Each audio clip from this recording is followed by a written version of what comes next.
Greetings, Earthling, and welcome to the Sample Audio Network. Do you like my t-shirt? It's a holographic ultimate rare. They make it at the Willy Wonka heavy metal t-shirt factory. It says Archspire, by the way. Everybody always asks me what the band name is, because that's what we do in the heavy metal world. We make totally fucking illegible band names. Can I get high enough? Oh yes.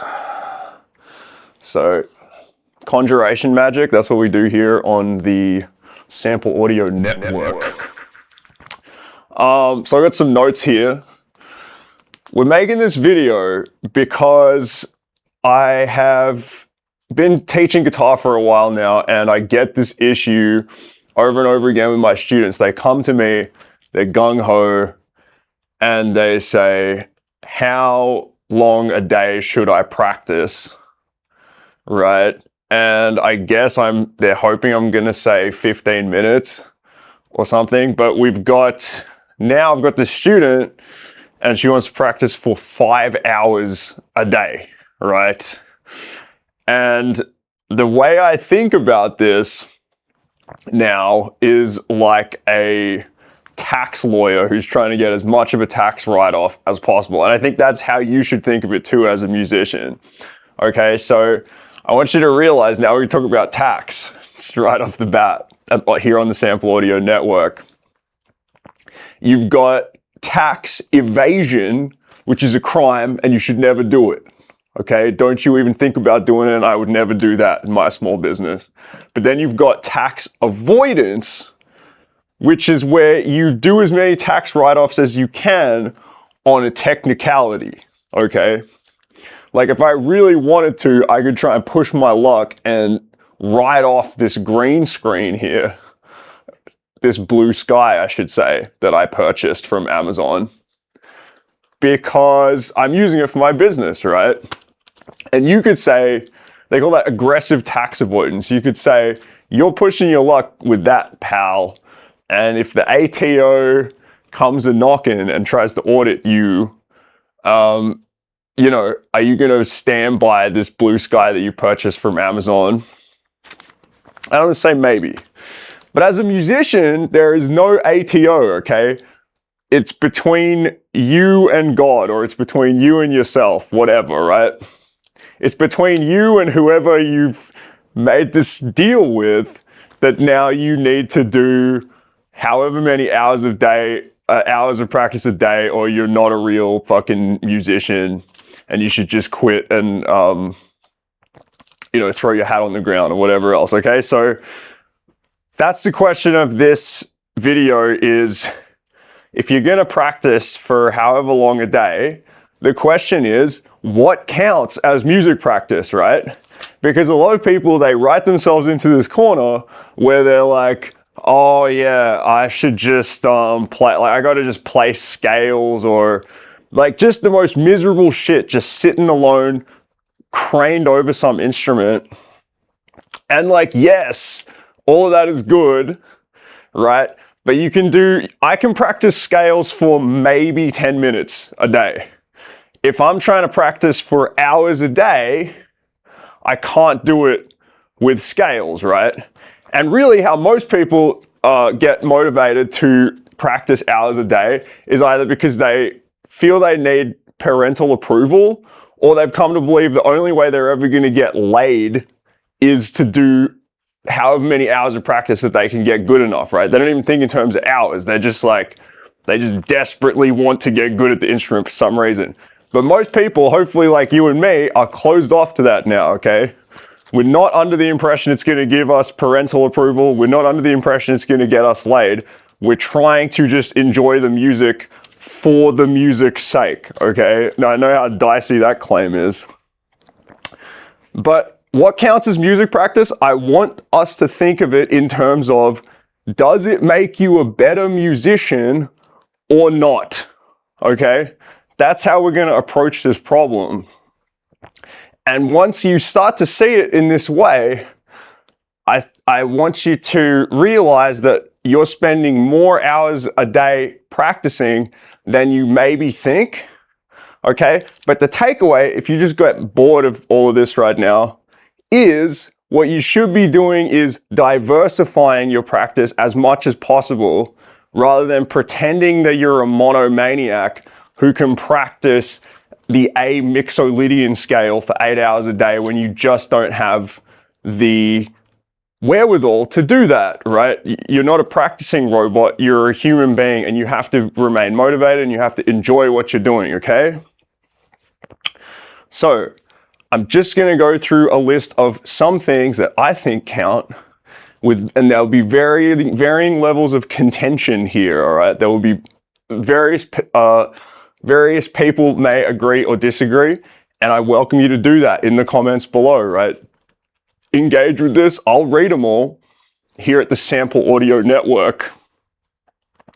We don't have it all figured out, but we're trying to open minds and open the sky up to you as a musician to fly free. Okay, look at this. This is the vibe. All right, music is my aeroplane. Red Hot Chili Peppers. Singing is the first one I'm going to give you as an idea, especially if you are an instrumentalist who believes that they can't sing. Okay? This is a massively endemic problem to the music community, in my opinion. You have all these people who pick up an instrument and they'll say shit like this, okay? Like this video if you've said this to yourself. I want to be able to play what's in my head, right? So many people say that. I say that. Okay, so that's the idea that you're going to be able to conjure psychically melodies and stuff, which you can do, and then you're going to play those melodies directly onto your instrument. But singing is the intermediary there. In my opinion, there is a phase between pure metaphysical abstract melody, embodiment into physical manifestation on the instrument.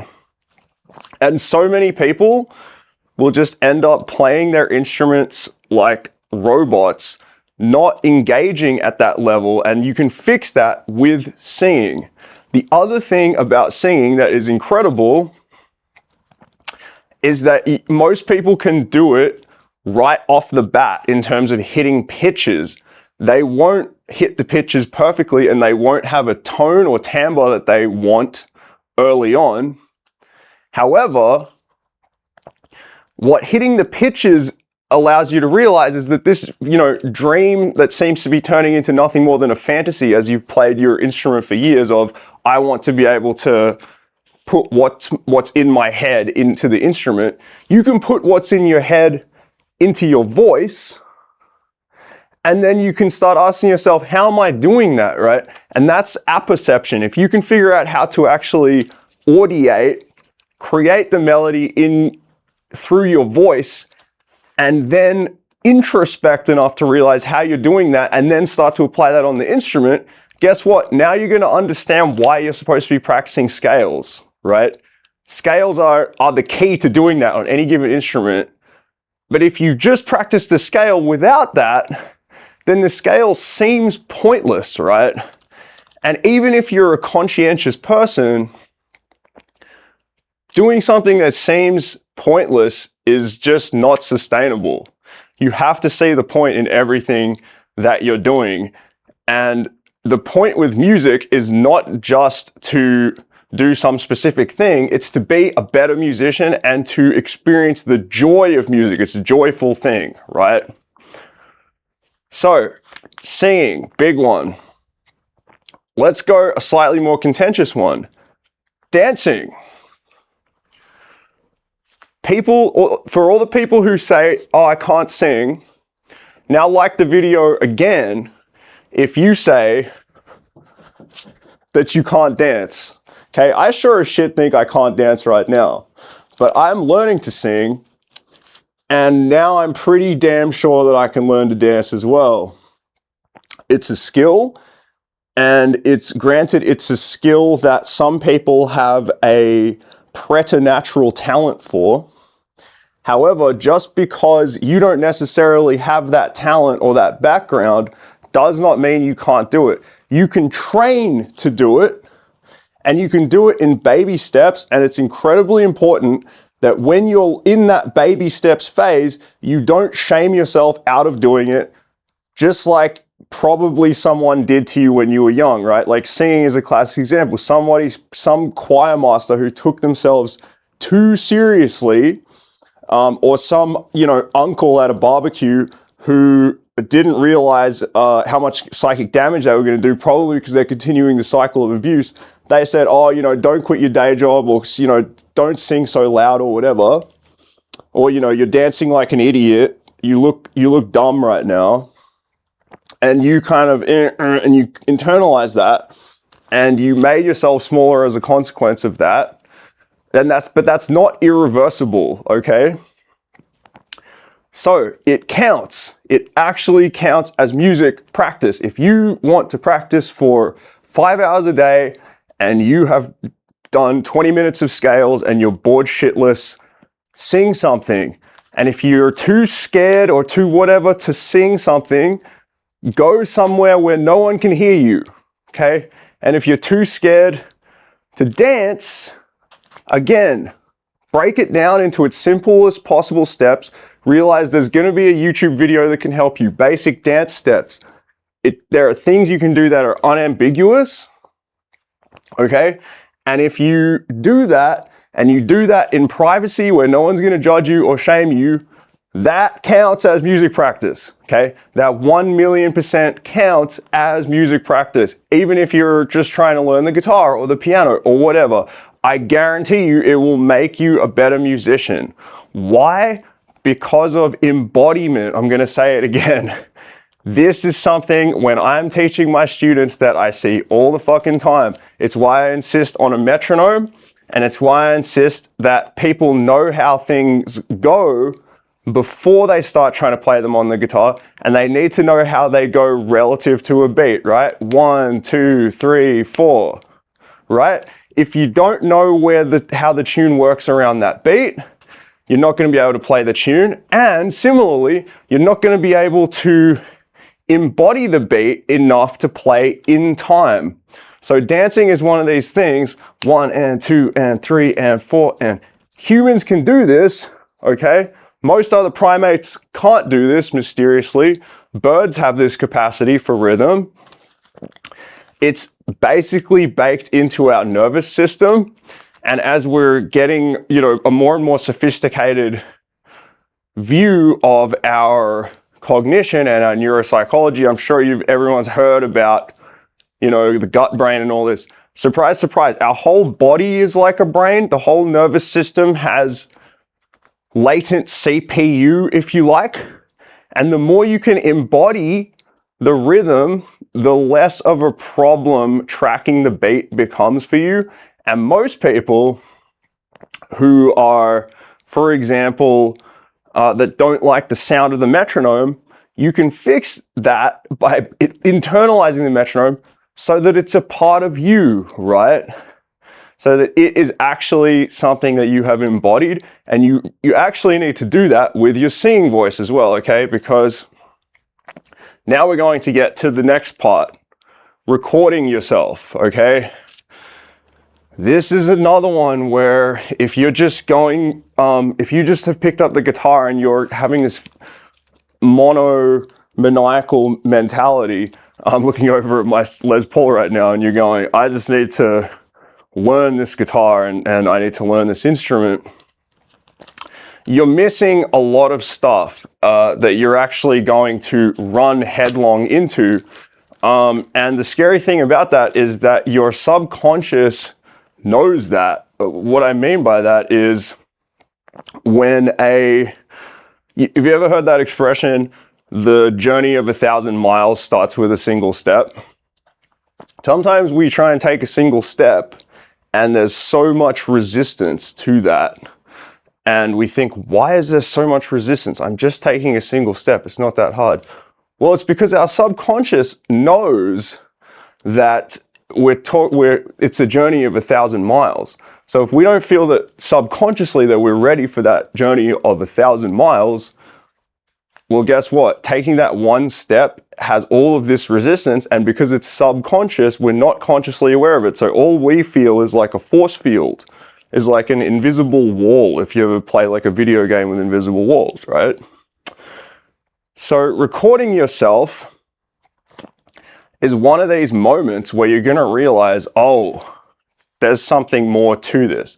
It might be your guitar.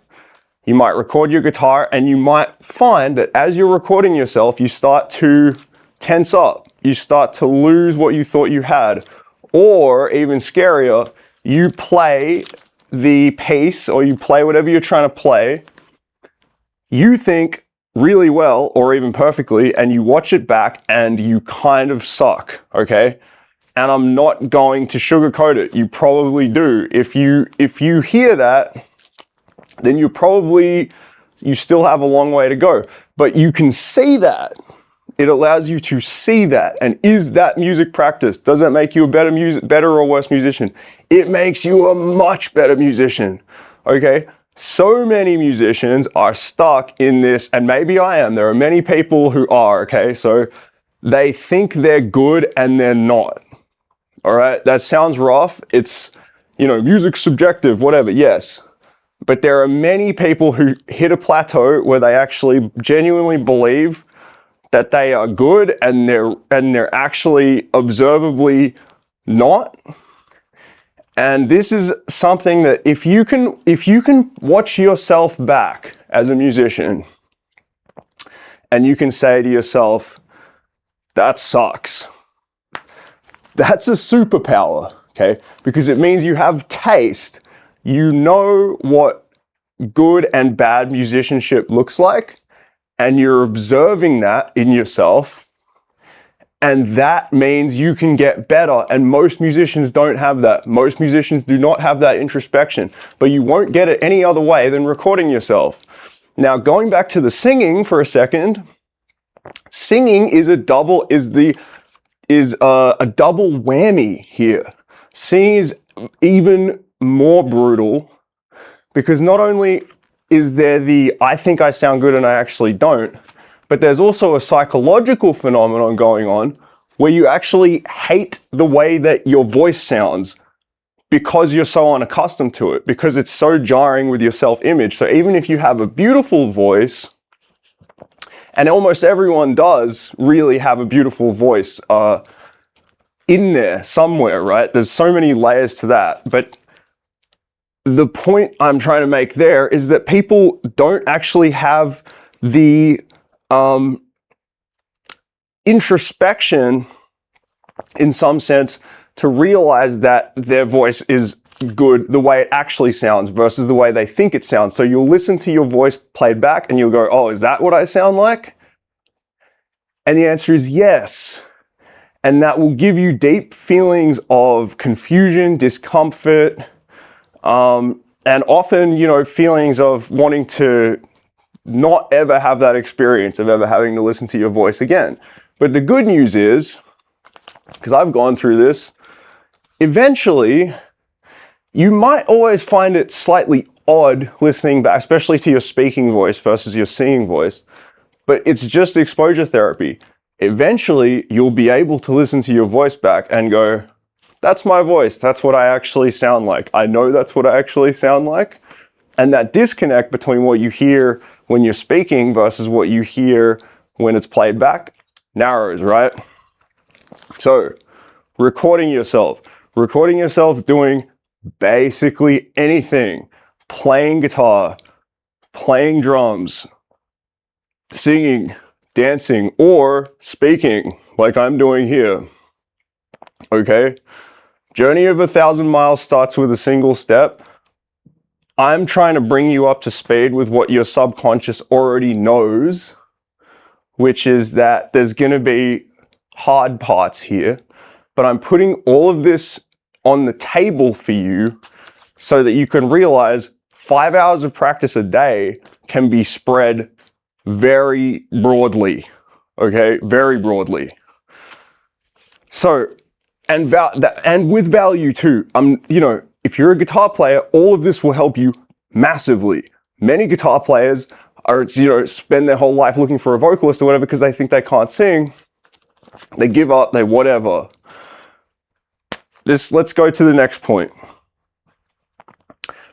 Teaching and making content counts as well. And I hope you can see why at this point. Crystallizing these insights is vital to you as a musician, and community building is vital to you as a musician. And here's another one for you. In the process of making content, you will learn also how to make an image for yourself, a brand, hopefully, that will become a vehicle for your music. Because here's another one where musicians don't count this as music, but then they fuck themselves later down the track, which I've done, which is where they go, I don't need anyone to listen to my music. It's just about the music. And if I can make music that's good enough, then it will find an audience. And, you know, as a purist, I shouldn't be trying to market my music like some MTV bullshit. I just have to make good music and it should be all about the music. No. Okay, no. It's never been all about the music. Never. In terms of marketing, in terms of finding an audience, you know, you can trace it back all the way back to J.S. Bach and Vivaldi and Beethoven and what. Like think of Beethoven. Think of that image of him, you know, looking seriously up with his from his manuscript paper. Like it was all a very carefully cultivated image. And then you have like guys like Chopin, who, yes, he was an incredible composer, but part of the reason that he became such an influence on the pianists of Europe in the Romantic era is because he was also a famously good teacher and he wrote etudes, okay? Etudes meaning pieces of music that were designed to be learned by people. I think you should probably, if you're really making music, you should think about, can I teach other people how to make music like this, right? Because spreading the joy of the music is not just about them listening to the music, it's about other musicians who are enthusiastic about it being able to understand how you did it. Okay, that's a huge gift that you can give to the world. And Frédéric Chopin understood that, and he did that, right? And here's the thing, because this is fun too. Again, we're going back to this idea, you're just playing the C major scale and you're like, this is boring as shit. Oh, now I'm gonna do this variation on the C major scale that I watched someone do on Instagram or whatever. Take the Chopin mentality, write your own exercises. You can actually invent your own exercises. Slash did this on the guitar, right? Lead guitarist with Guns N' Roses. I feel like everyone knows that, but he would just, Angus Young did this too.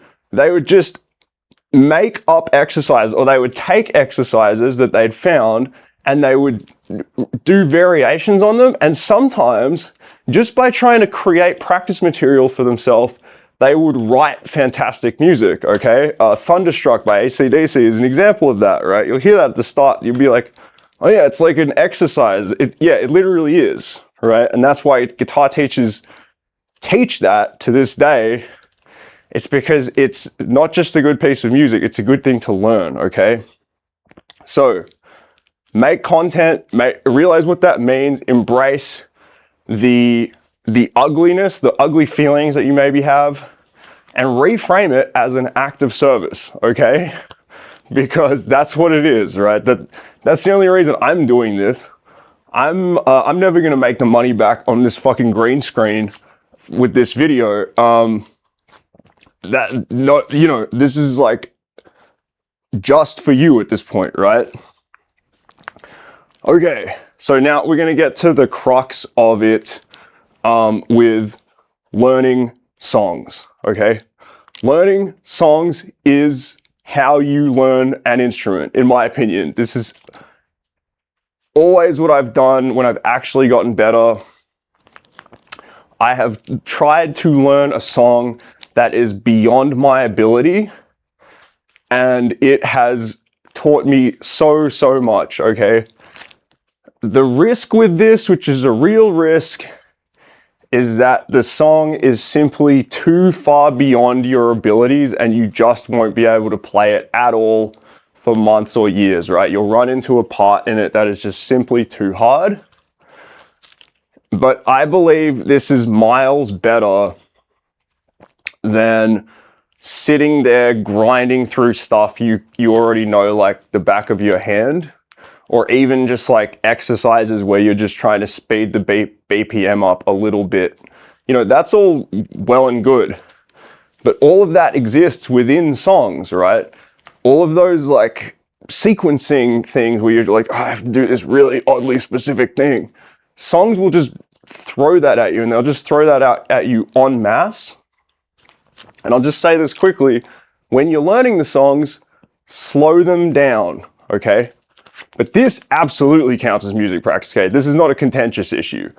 This is, in my opinion, the way that you do it, because it's like you're aping, you're trying to really copy the greats, and in that process, you'll learn about techniques you didn't even know existed, and you know, method books where it's just like, okay, now we're gonna play Mary Had a Little Lamb. They won't get you there for ages, all right? Now we'll go through the, you know, I have to just do this laundry list: aerobic training, breath work, physical fitness. If you go for a walk and you don't have your earphones in, ironically, you don't listen to music, especially in between actual practice, you will have ideas about music, you will think about music, music will come to you, things will come into your head. And the process of walking is intrinsically rhythmic, okay? It's causing a neuronal bouncing between the left and right hemispheres of the brain as you coordinate your movement. And as a consequence of that, you will begin to synchronize your thoughts between left and right brain in a unique way that's very difficult to replicate otherwise. Does it make you a better musician? Of course it makes you a better musician. Again, Beethoven did this famously. Look it up. He also drank wine. Don't do that. It's okay if you drink a little bit of wine, but it's a lie. Seriously, alcohol is a lie. Okay? So, seeing live music, community building. Yes, involving yourself with other musicians, even just talking to them, counts as musical practice. What? What are you talking about? Again, if the members of Guns N' Roses hadn't done this, there would be no Guns N' Roses, right? So did that make them a better musician or not? Yeah, it made him a fucking way better musician, okay? Especially nowadays, this is not something you can take for granted as a musician anymore. You're not, you know, many of you are just gonna be in your bedrooms, you know, shredding up a storm. That's great, love that for you. That's how I was when I was a teenager. But honestly, there has to come a point where you start to involve yourself in the live music scene, community building activities. Oh, this is a big one. Sorry, I know this is a long video now, but if you're along for the ride, you're along for the ride.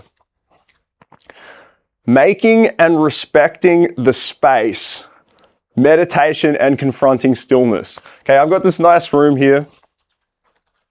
Come on, Chim Chim. I've got this nice room here, and when it's cluttered, when it's all of that stuff, sometimes that can be good creatively. But I know in my heart and soul when I need to clean this place up, and I believe that counts as musical practice. Now let's take it a step further, and way more importantly, in my opinion, is mental game, okay? Mental game is everything with this, because music is subtle until it isn't, right? Music and inspiration come to you from a place of stillness, okay? So if you have your phone and you're scrolling on Instagram, you are blocking the inspiration with distraction, okay? There's not a lot of random scrolling that is making you a better musician, even if it is endless guitar players or whatever being way better than you. There's very little value in that. But if you take that away, you just keep your phone away from you, and you sit there and you enjoy, well, no, let's not say enjoy, and you experience the stillness. There may be a refractory period where it sucks, okay? You're gonna go through withdrawals, and not just withdrawals from the distractions, all of the thoughts, sometimes dark thoughts, sometimes very heavy feelings are going to come to you now that you've made that space, and they're going to make it feel like the best thing you can do is be distracted again. But I'm telling you, that's not the answer, because you have to make the space for the music. Music is subtle until it isn't. Subtlety can only be experienced fully when you make the space for it. If you believe that music is getting worse, that we're on some sort of trajectory from great music back in the 60s and 70s to like shitty music now, if you believe that hypothesis, the best explanation for me is that we are pathologically distracted now. Okay? Whew. Just take a break now. You feeling all right? I'm feeling okay. Okay. Discovering your aesthetic is the next one. Contentious issue, but again, I would call this aggressive tax avoidance in this metaphor. If you don't know how to dress well, okay? I struggle with this. If you don't know how to look good, even just to yourself, if you don't know how to make art look good visually, right? You don't know how to make a logo. You don't know how to, let's not even say make a logo, because you can pay someone to make a logo, right? You can even use AI to make a logo now. But if you don't know what a good logo for you or your project would even look like, guess what? Figuring that out counts as music practice. It does. Does having a good logo make you a better musician or worse musician? It makes you a better musician. Again, contentious, I know. How dare he say that? But look at that. Look at that logo. It's cool as shit. It's cool as shit. And even if you just think, oh, well, that's just making money, does making a living make you a better musician or a worse musician? I believe it makes you a fucking way better musician, because it means you don't have to eventually just become a wage slave, right? Because that's the situation you're in. If you're a quote unquote professional musician, you have probably put yourself in a position where you don't have a whole lot of qualifications, and if you can't figure out how to make some fucking money off your art eventually, you're going to have to do unskilled labor, right? And that doesn't pay very well, and it can be soul sucking, okay? So making money, yes, it makes you a better musician, okay? That's not on the sheets. And I know that that's a bitter pill to swallow, but it is true fundamentally, okay? So discovering your aesthetic is vital. Figure out what looks good. Figure out what sounds good, okay? Production is easier than it's ever been.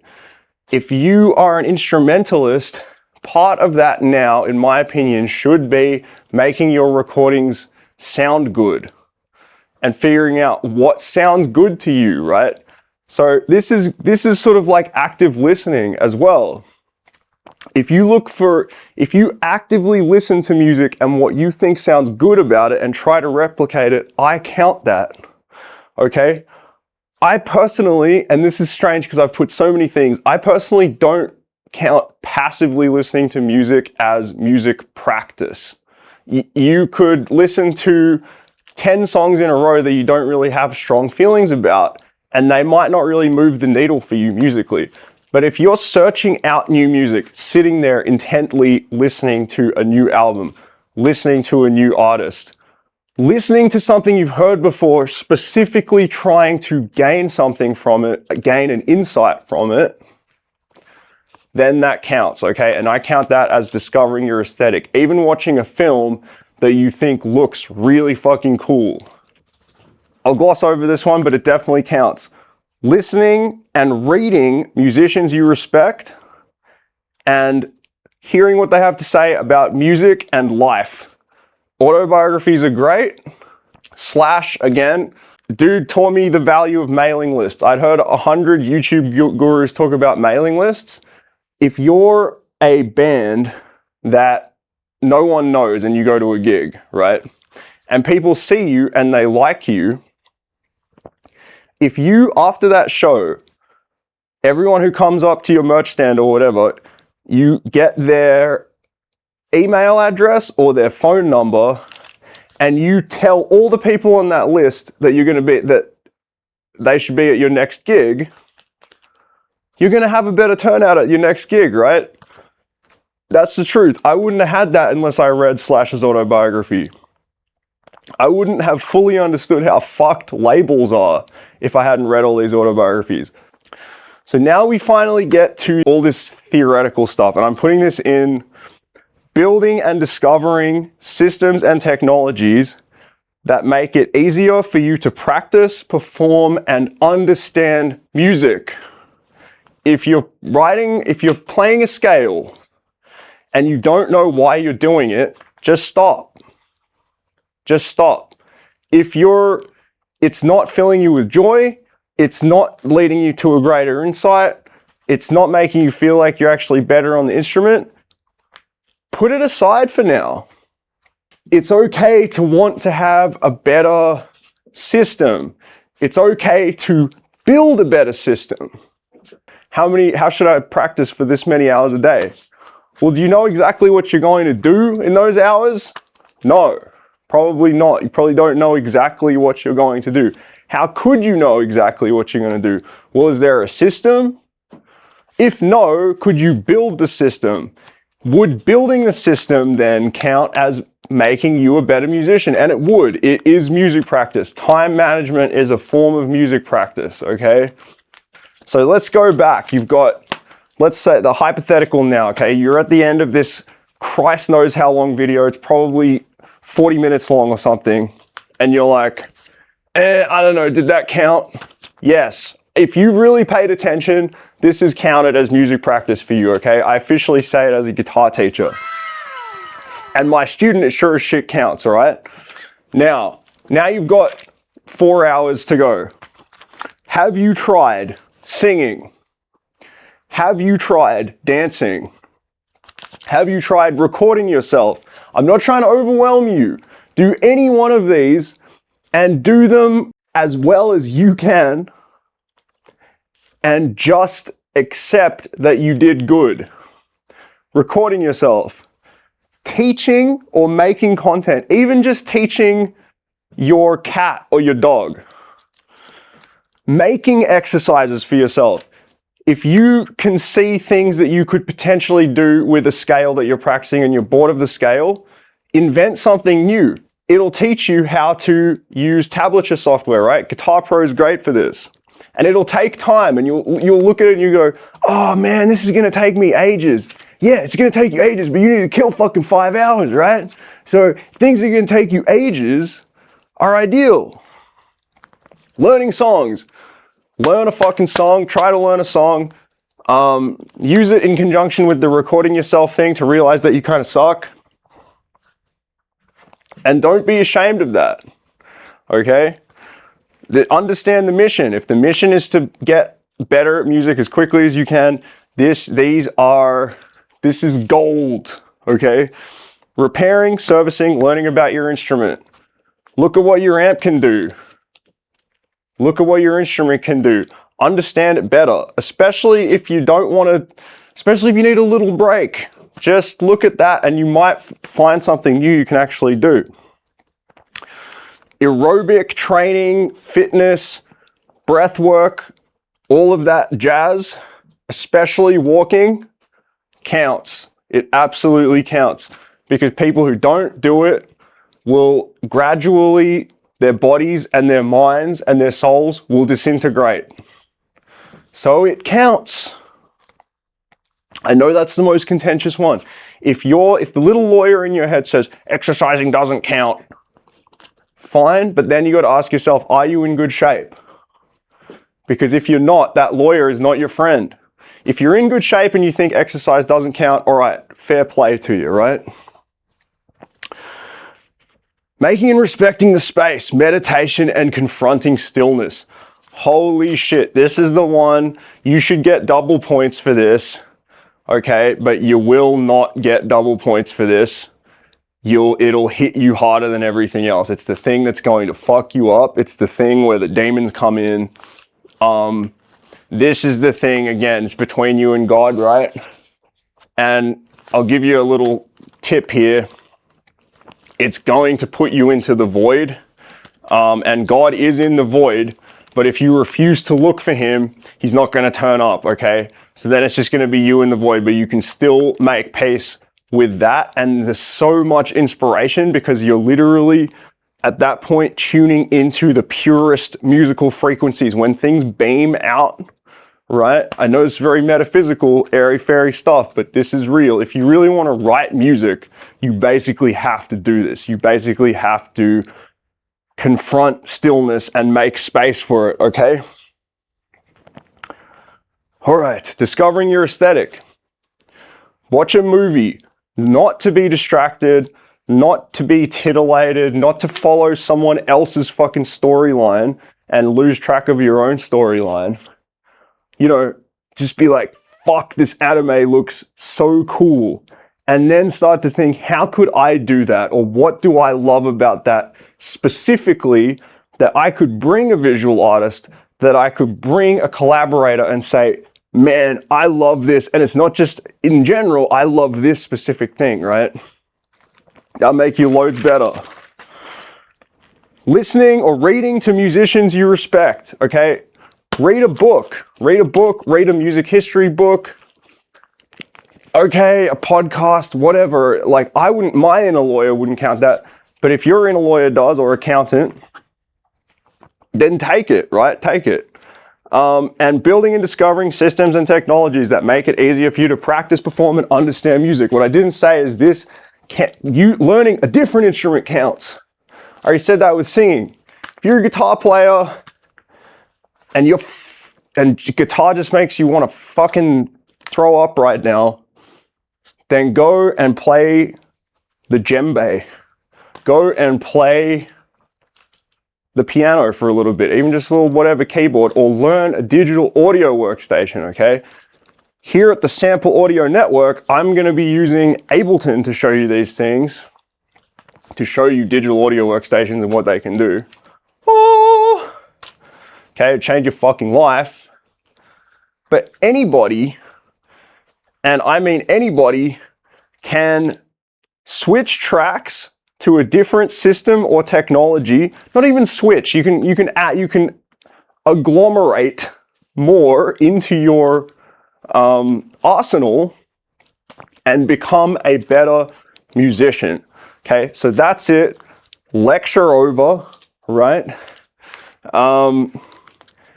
Welcome to the campus. It's a beautiful day, and I hope that this has made you a better musician. And if it has, then this counted for damn near an hour of practice. Good work. Doesn't mean I'm saying you should go watch another fucking YouTube video, not even on this channel, because there are no other fucking YouTube videos on this channel. But if you enjoyed it, subscribe it, hype it, send it to a musician friend you know who needs to hear this. And perhaps most importantly now, hype that shit. I don't know what the hell that actually means, but they put a little hype button, and they always say that this is a good one for your marketing, you budding marketing geniuses. They say when they put a new button on the social media platform, use that button, because they're trying to make people use it, and so they're putting a disproportionate amount of reach into that button. Okay, so don't know what the fuck hyping is. Hype that shit.